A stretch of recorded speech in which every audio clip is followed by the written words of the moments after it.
नमस्कार।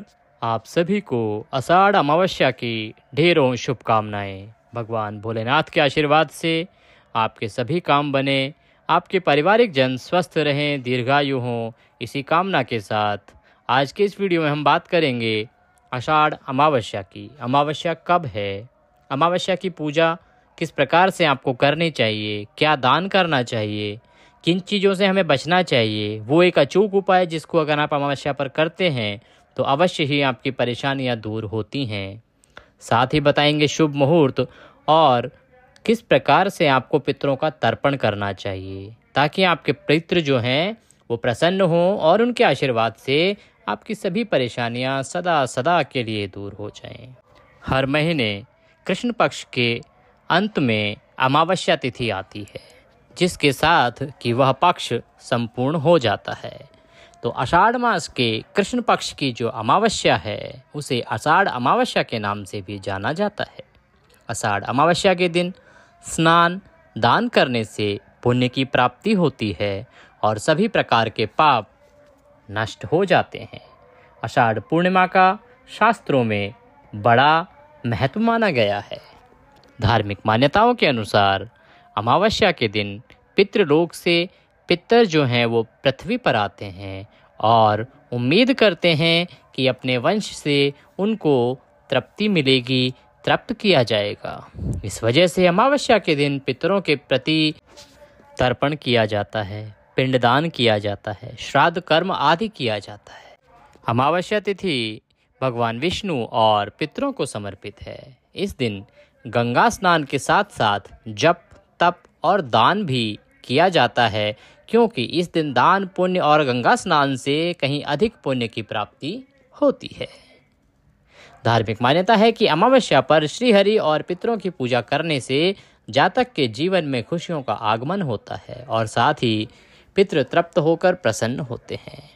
शास्त्रों में वर्णन आता है, स्वयं भोलेनाथ कहते हैं कि जब आपके पितृ प्रसन्न होते हैं तभी देव प्रसन्न होते हैं। इसीलिए आपको देव को मनाने से पहले अपने पितरों को मनाना चाहिए।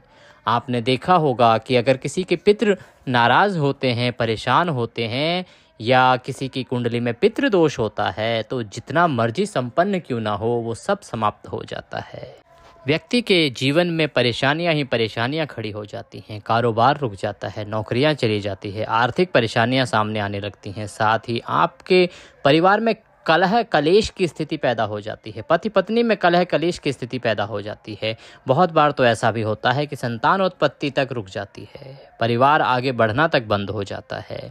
इसीलिए अमावस्या जो है वो बहुत महत्वपूर्ण है सभी सनातनियों के लिए। अमावस्या के दिन आपको निश्चित रूप से पितरों के प्रति कुछ ना कुछ दान पुण्य अवश्य करना चाहिए। अगर आप ऐसा करते हैं, अमावस्या को अपने पितरों को याद करते हैं, उनके निमित्त तर्पण दान आदि करते हैं तो निश्चय ही आपके दिन फिर जाते हैं और आप बहुत ही दिनों दिन तरक्की करने लगते हैं, क्योंकि जब आपके पितृ प्रसन्न रहते हैं तो आपके देव भी अपने आप प्रसन्न हो जाते हैं। तो पहले पितरों को मनाइए, उसके बाद आप देवताओं पे जाइए।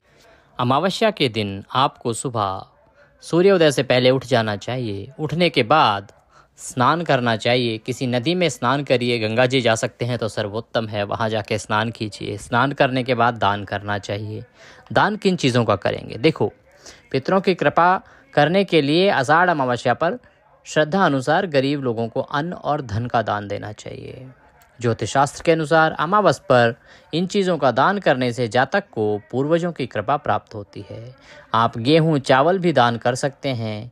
मान्यता कि ऐसा करने से पितरों के साथ सूर्य देव की भी कृपा आपको प्राप्त होती है। आप किसी मंदिर में जाके वहाँ पर दूध फल आदि भी दान कर सकते हैं। नाराज पितरों को प्रसन्न करने के लिए अमावस्या के दिन पूजा अर्चना करने के बाद भूमि का दान करें। शास्त्रों में भूमि दान को महादान माना गया है। भूमि दान करने से इंसान को पापों से छुटकारा मिल जाता है। अगर आप कर सकते हैं तो कहीं जहाँ भी कोई धार्मिक स्थल है, धर्मशाला बन रही है, मंदिर बन रहा है, वहाँ पर दान दीजिए। आषाढ़ अमावस्या पर आंवला, दूध, घी और दही समेत विशेष चीज़ों का दान करते हैं तो उससे आपको विशेष फल की प्राप्ति होती है। ऐसा कहा जाता है कि इन चीज़ों का दान करने से आर्थिक तंगी दूर होती है, धन लाभ के योग बनते हैं। आपको जानकारी आगे देंगे कि अमावस्या कब है। उससे पहले अगर चैनल पर नए हैं तो चैनल को सब्सक्राइब कर लें। वीडियो अच्छा लगे तो उसे लाइक अवश्य करें। कमेंट बॉक्स में ओम नमः शिवाय लिखना ना भूलें। इससे भगवान भोलेनाथ के आशीर्वाद से आपके अवश्य ही काम बनेंगे। जय पितृदेव लिखने से आपके पितृ प्रसन्न होंगे और उनके आशीर्वाद से आपकी सभी परेशानियां दूर होंगी। तो आषाढ़ अमावस्या पर आपको स्नान आदि करने के बाद सर्वप्रथम भगवान भोलेनाथ की पूजा करनी चाहिए, मंदिर की साफ सफाई करने के बाद, और फिर पितरों के प्रति आपको तर्पण करना चाहिए। हो सके तो किसी ब्राह्मण को निमंत्रण दीजिए, उनको बुलाइए, भोजन कराइए और भोजन से पहले तर्पण कराइए और फिर पंडित जी को दान दक्षिणा आदि देके विदा करें। अगर आप किसी ब्राह्मण को निमंत्रण देके नहीं बुला सकते हैं, भोजन नहीं करा सकते हैं, तो आप बाज़ार से एक दूध का पैकेट ले लीजिए, केले ले लीजिए या बिस्किट ले लीजिए, उसमें दक्षिणा रखिए और किसी ब्राह्मण को दान करा दीजिए। ब्राह्मण को दान करते समय सिर्फ ध्यान ये रखना है कि आपको इसका संकल्प अवश्य करना है कि आप ये किस पितृ की तर्पण के लिए, किस पितृ के निमित्त आप इसको दान कर रहे हैं।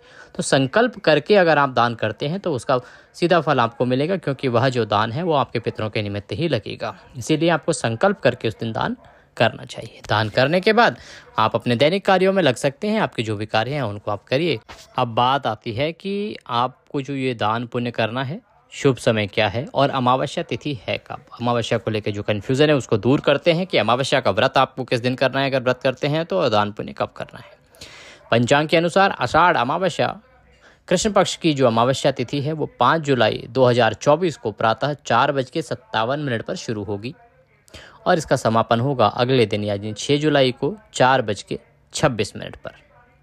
इस प्रकार से आषाढ़ अमावस्या जो है वो 5 जुलाई को मनाई जाएगी, क्योंकि सूर्य के मुख से 5 जुलाई को अमावस्या है और सूर्य के मुख से अमावस्या अगर है तो वो श्रेष्ठ मानी गई है। इसीलिए आप अमावस्या का व्रत करते हैं तो अमावस्या का व्रत करेंगे 5 जुलाई को, तर्पण करेंगे, दान पुण्य करेंगे 5 जुलाई को। अब बात करते हैं कि शुभ मुहूर्त क्या है। देखिए 5 जुलाई को आषाढ़ अमावस्या के दिन आपके लिए जो स्नान करने का शुभ मुहूर्त है वो ब्रह्म मुहूर्त में तड़के सुबह 4:08 से और 4:48 तक का है।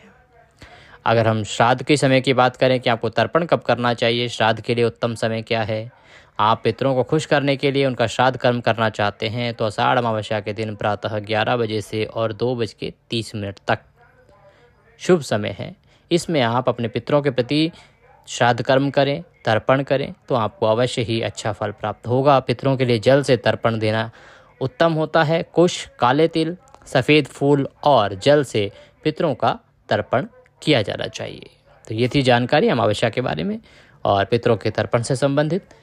वीडियो अच्छा लगे तो लाइक अवश्य करें। कमेंट बॉक्स में ओम नमः शिवाय लिखना ना भूलें। चैनल पर नए हैं तो सब्सक्राइब कर लें, क्योंकि आपके इस चैनल पर सिर्फ ये जानकारी दी जाती है कि कौन सा त्यौहार व्रत कब है और कब आपको किस प्रकार से पूजा करनी है। और इससे संबंधित ज़रूरतें जो हैं सभी की हैं, जितने भी सनातनी हैं सबको ये जानना आवश्यक होता है कि कौन सी व्रत और त्यौहार कब है। तो अगर आप इस चैनल को सब्सक्राइब कर लेंगे और जो बेल आइकन का निशान है साइड में उसको दबा देंगे तो क्या होगा कि समय से आपको सूचना मिलती रहेगी। हम जैसे ही वीडियो अपलोड करेंगे आपके वहाँ पे वो स्क्रीन पे आ जाएगा। आपके काम का वीडियो होगा, आप देखिएगा, नहीं काम का होगा तो आप उसको साइड कर दीजिएगा। पर इससे होगा क्या कि आपका कोई भी त्यौहार छूटेगा नहीं और आखिरी समय में आपको जो पैनिक हो जाता है ना कि कहाँ ढूंढें, कैसे पता करें कि कौन सा व्रत त्यौहार कब है, तो उस परेशानी से आपका छुटकारा मिल जाएगा। क्योंकि आपका ये जो देवभूमि चैनल है ये ज्योतिष संस्थान का अपना चैनल है, जिसमें आचार्य द्वारा जानकारी जो दी जाती है वो ज्योतिष शास्त्र और पंचांग पर आधारित होती है। कोई कॉपी पेस्ट या गूगल से जानकारी नहीं ली जाती है। कोई यूट्यूब चैनल ऐसा नहीं है कि किसी ने भी उठा के बना दिया है। ये ज्योतिष संस्थान का अपना एक स्थापित चैनल है, तो इसमें जो भी जानकारी दी जाती है वो सही जानकारी दी जाती है। तो आप इसको सब्सक्राइब कर लीजिए ताकि आपके जो भी व्रत त्यौहार हैं वो समय पर अच्छे से होते रहें और आपको किसी परेशानी का सामना ना करना पड़े। आज के इस वीडियो में अभी के लिए इतना ही। अगली वीडियो में फिर होगी आपसे मुलाकात। तब तक के लिए जय श्री हरि।